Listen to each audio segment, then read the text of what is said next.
In the heart of England's northwest, a football dynasty was born. The year was 1892. Anfield, then home to Everton, became the battleground of a dispute. When Everton left over a rent disagreement, a businessman named John Holding refused to let his stadium go quiet. He formed a new team, Liverpool Football Club. From that moment, the city was divided in red and blue, passion and pride. Liverpool's first match came just months later, and the story of the Reds began. Liverpool wasted no time making their mark. By 1901, they won their first league title. They played fast, fearless football, with a unity that mirrored the city itself. Through the early 1900s, Liverpool grew from a small club to a symbol of working-class pride. Anfield became a fortress, the echo of cheers mixing with the hum of industry. 2 more league titles followed before the First World War changed everything. When football returned, Liverpool returned stronger, champions again in 1922 and 1923. The 1930s brought challenges. Financial struggles, aging squads, and inconsistency plagued the club. But even during hardship, Liverpool's loyalty never faded. When war came in 1939, football stopped, but Anfield stood as a symbol of resilience. After the war, in 1947, Liverpool shocked the nation, winning the league under George K. It was a sign of rebirth, though brief, as the years ahead brought more battles than glory. The 1950s tested Liverpool's soul. After reaching the FA Cup final in 1950 and losing to Arsenal, hope seemed to fade. By 1954, the unthinkable happened. Liverpool were relegated to the second division. Crowds thinned, and glory days felt like history. But in the shadows of Anfield, something was stirring. A man with vision was about to arrive. In December 1959, Liverpool's history changed forever. Bill Shankly, a Scottish manager known for passion and work ethic, walked into Anfield. He found a club in ruins, outdated facilities, poor training conditions, low morale. But where others saw failure, Shankly saw opportunity. He looked around and said, Liverpool can become a bastion of invincibility. And with that, a new era began, one that would shape not only Liverpool but all of English football. When Bill Shankly took charge, Liverpool were in the second division, forgotten giants. He walked through Melwood training ground and famously said, those facilities weren't fit for a Sunday league team. Shankly demanded change, new pitches, modern equipment, and, most importantly, belief. He built a small circle of trusted coaches, Bob Paisley, Joe Fagan, and Reuben Bennett. Together, they formed the legendary Boot Room. Here, Liverpool's future was planned, one conversation, one cup of tea at a time. By 1962, Shankly's hard work paid off. Liverpool were promoted back to the first division. Anfield was alive again. The players, led by Ron Yeats and Ian St. John, played fearless football. Crowds returned, and Liverpool's roar began to echo across England. In 1964, they won the first division title, their first in 17 years. The city celebrated like never before, red scarves flooding the streets. Shankly had kept his promise. Liverpool were back where they belonged. Under Shankly, Anfield became a fortress. He called the fans, his people, and told the players, play for them, and they'll follow you anywhere. Liverpool lifted the FA Cup in 1965, the first in their history, defeating Leeds United in a fierce final. Anfield was unstoppable. European nights began to arrive, and the Cup's anthem, You'll Never Walk Alone, became eternal. The 1960s brought Liverpool to Europe's grand stage. They faced the giants of the continent, Inter Milan, Ajax, and Celtic. They didn't win it all yet, but they learned. Shankly called those experiences, the education we needed to conquer the world. Back home, Liverpool continued to dominate domestically. The red shirts, the fast tempo, the togetherness, it was a new football religion. By the early 1970s, a new generation was forming, Keegan, Highway, Clements, and Hughes. Liverpool were rebuilding for the future, guided by Shankly's wisdom. In 1973, Liverpool conquered Europe at last, winning the UEFA Cup, and reclaimed the league title. Shankly stood proud, surrounded by his players, and the city rejoiced. But a year later, to everyone's shock, he announced his retirement. Bill Shankly, the man who built modern Liverpool, stepped aside, leaving a legacy stronger than any trophy. When Shankly left, he didn't just leave a football team, he left a philosophy. He gave Liverpool belief, discipline, and love for the badge. The crowd sang "You'll Never Walk Alone" one more time for their hero. His spirit would remain in every pass, every tackle, and every chant at Anfield. Liverpool had been reborn, and the journey to greatness had only just begun. When Bill Shankly stepped down in 1974, Liverpool fans were heartbroken. But the club didn't look far for a successor. They turned to a quiet, humble man from within the boot room, Bob Paisley. He was shy, modest, and deeply loyal. Many doubted whether he could fill Shankly's boots. But Bob Paisley didn't talk, he built. In his calm, meticulous way, he transformed Liverpool into the most dominant club Europe had ever seen. Paisley's Liverpool were ruthless. They played intelligent football, fast, sharp, and fearless. In 1976, Liverpool won both the league and the UEFA Cup, proving that the dynasty Shankly built was stronger than ever. A year later, they lifted the European Cup for the first time, defeating Borussia Mönchengladbach. Anfield exploded in joy. The European dream that started under Shankly had finally come true. Paisley had an eye for talent. When Kevin Keegan left, he brought in a young Scottish forward, Kenny Dalglish.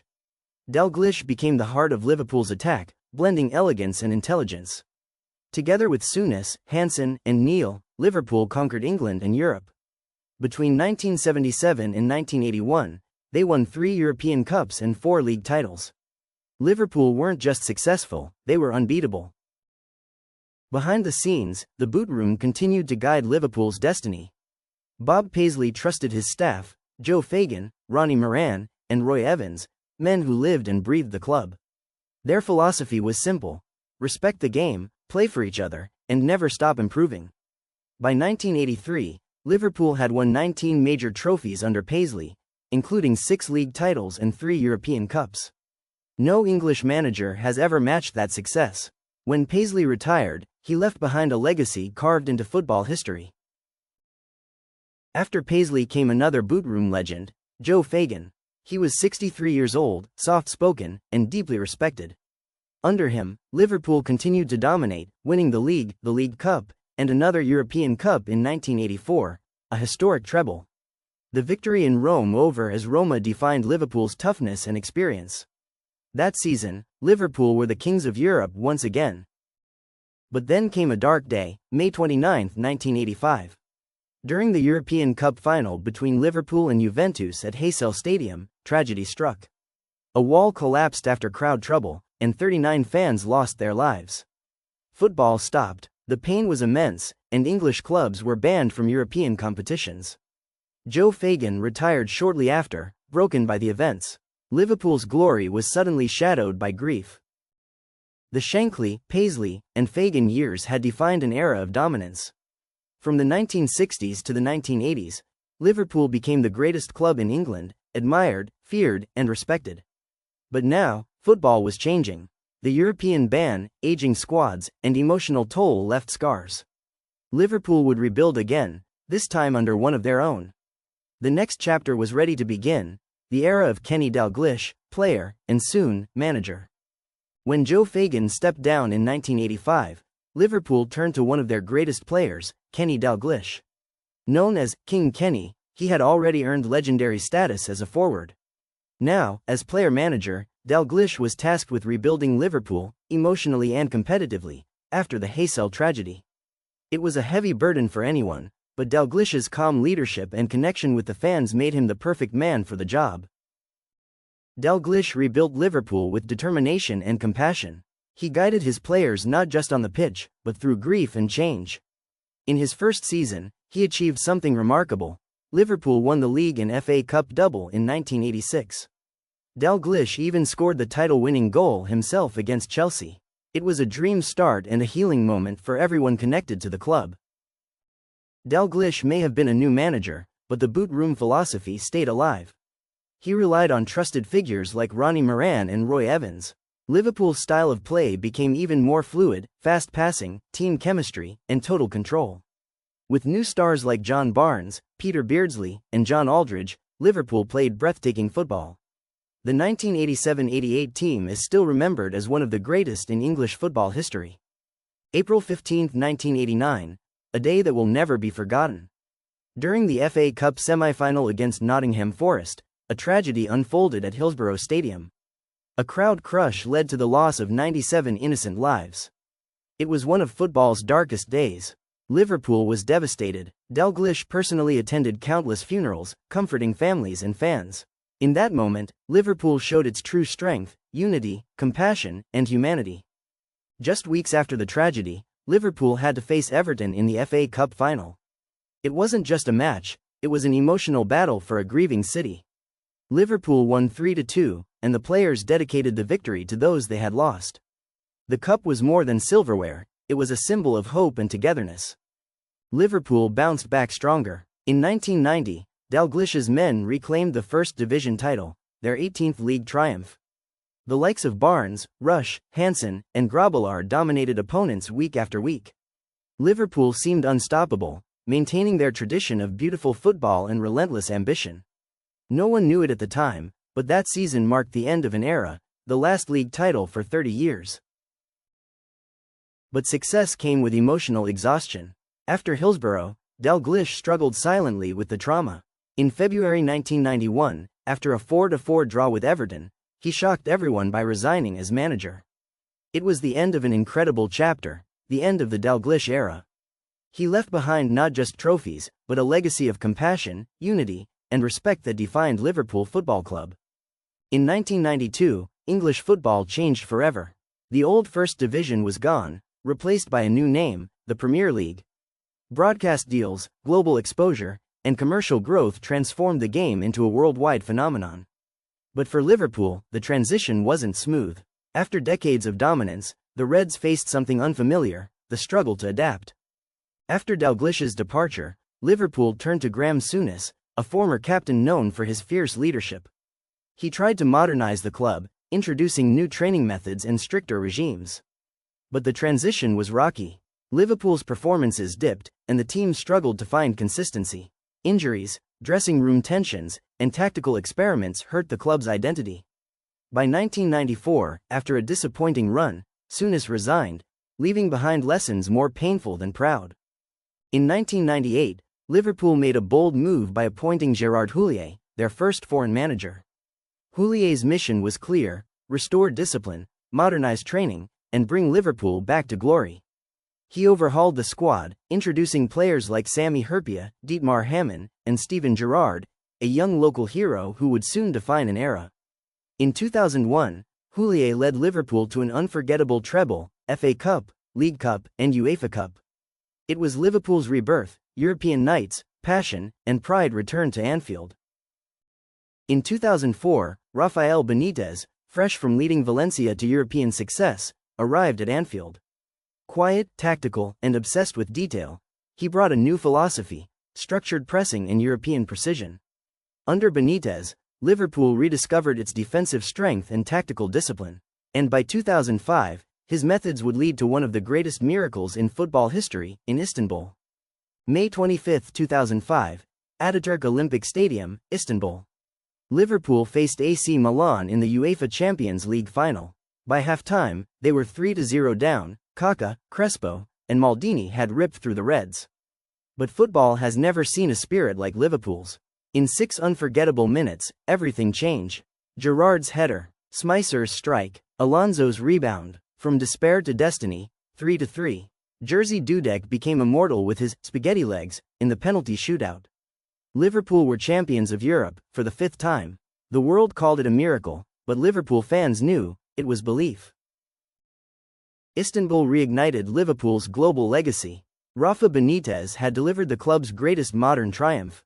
In 2006, Liverpool added another trophy, the FA Cup, after a dramatic 3-3 draw with West Ham. Gerrard's long-range equalizer in the dying seconds became legendary, the Gerrard final. Liverpool were back among Europe's elite, feared once again for their resilience and heart. When Fernando Torres arrived from Atletico Madrid, Liverpool gained a new superstar. Fast, fearless, and clinical, he became a cop hero almost instantly. His partnership with Gerrard produced some of the most thrilling football in Premier League history. In the 2008-09 season, Liverpool mounted a serious title challenge, defeating Manchester United 4-1 at Old Trafford. But despite finishing with 86 points, they fell just short of the title. Still, it was Liverpool's best Premier League campaign yet. After 6 unforgettable years, Rafa Benitez's journey came to an end in 2010. He left behind a legacy of tactical excellence, European glory, and unforgettable memories. Though Liverpool fell short of another league title, Benitez redefined the modern Reds, disciplined, tactical, and globally respected. Anfield sang his name one last time, Rafa, we'll never forget Istanbul. The year 2010 was a storm at Anfield. Rafa Benitez had departed, leaving behind a divided dressing room and financial chaos. American owners Hicks and Gillett had nearly driven Liverpool into administration. For the first time in decades, the club's very future hung in the balance. Then, salvation arrived. Fenway Sports Group, FSG, led by John W. Henry, bought the club.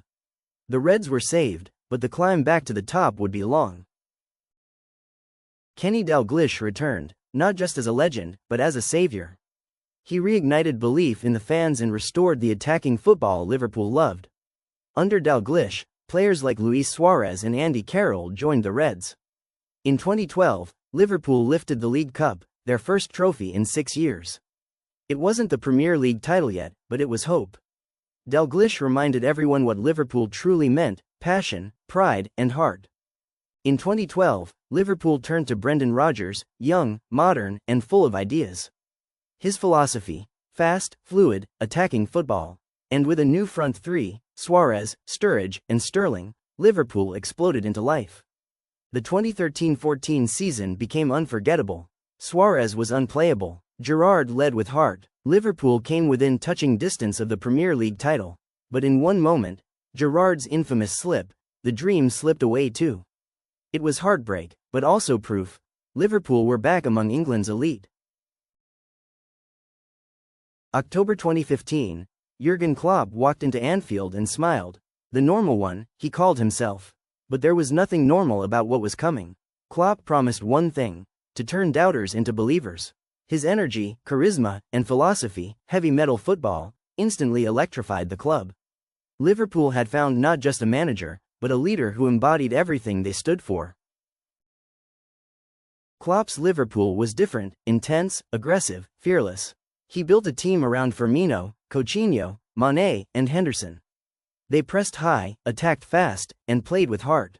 Liverpool reached the Europa League final in 2016, falling short, but proving their revival was real. By 2017, Klopp had a new vision: fast, smart, and ready for greatness. Then came the missing pieces. In 2017, Mohamed Salah returned to England and redefined speed, skill, and scoring. Soon after, Virgil van Dijk joined to command the defense. With Alisson Becker in goal, Liverpool became complete. In 2018, they reached the Champions League final, but heartbreak struck again, losing to Real Madrid. Still, Klopp smiled. He knew the next season would be different. 2019, the year of redemption. Liverpool faced Barcelona in the Champions League semi-final, 3-0 down after the first leg. At Anfield, they produced one of the greatest comebacks ever. Origi, Wijnaldum, 4-0. Barcelona destroyed. In Madrid, they finished the job, defeating Tottenham to win the Champions League. Jurgen Klopp's Liverpool were finally European champions again. The mission was complete. After 30 long years, Liverpool lifted the Premier League title in 2020. Under Klopp, they became a force of nature: 99 points, 32 wins, and dominance from start to finish. COVID-19 meant no fans were in the stadium, but the celebration echoed across the world. From Shankly to Klopp, the dream was realized. Liverpool were back on their throne. After their 2020 Premier League triumph, Liverpool entered 2021 as Kings of England. But football, as always, is unpredictable. Injuries struck: Van Dijk, Gomez, Matip, all sidelined. The team's rhythm broke. What followed was a season of struggle, frustration, and resilience. Yet even amid chaos, Klopp's men refused to fall apart. With makeshift defenders and unwavering belief, they clawed their way back into the top four, a triumph of spirit, not silverware. 2022-23 brought change and fatigue. Years of high-intensity football took a toll. Key players aged, injuries piled up. Sadio Mané left for Bayern Munich, ending an era of the iconic front three. Liverpool struggled for consistency and finished outside the Champions League spots for the first time in years. The message was clear: the squad needed renewal. And rebuild, they did. Klopp and his team restructured the midfield, introducing young blood like Alexis Mac Allister, Dominic Szoboszlai, and Ryan Gravenberch. A new, energetic Liverpool began to emerge.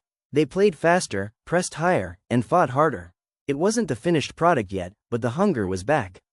Liverpool were once again knocking on the door of greatness. 2023 also marked the emotional departure of Jordan Henderson, Liverpool's long-serving captain. From Istanbul heartbreak to Premier League glory, Henderson's leadership defined an era. His farewell symbolized the passing of the torch, from one Liverpool generation to another.